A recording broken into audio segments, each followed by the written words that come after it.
I'm John English, I'm 77 years young, and I have a WATCHMAN. 25 years ago, my employer had a blood drive. The nurse took me aside and said, well, your pulse wasn't regular, you perhaps should see your doctor.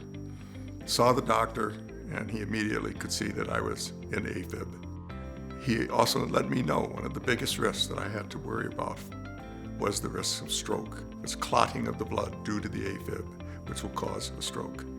My cardiologist told me that by the time you're 70, we'll have to wean you off of aspirin and onto warfarin. We did that when I was in my mid-60s. But I found out that warfarin was a lot trickier than the aspirin. And they wanted to keep me within this, they call a therapeutic range, which has to be on a monthly test. As time went on, those levels kept increasing. I remember when I told my mom and dad that I got a new job working on WATCHMAN, and I was really excited.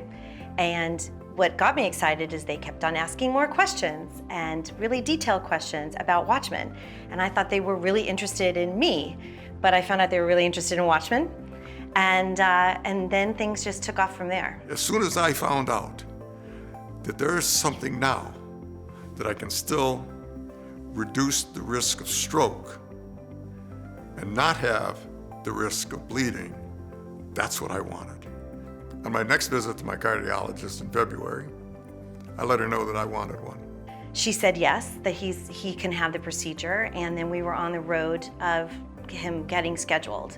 And then for me, I turned into a daughter who told her dad about a new job to one that was actually now a vested interest in making sure that this procedure was right for him. Because it was about getting off warfarin. That's what he wanted. And when he got the word that he didn't have to take warfarin anymore, he was ecstatic. No worry when I go to see a doctor or a dentist. No worry if I have a treatment that requires something that may have aspirin in it. No worry when I'm walking. No worry if I'm traveling. Life is a lot more carefree. When you get something done right, that's the way you feel about it. You want to let other people in on the good news.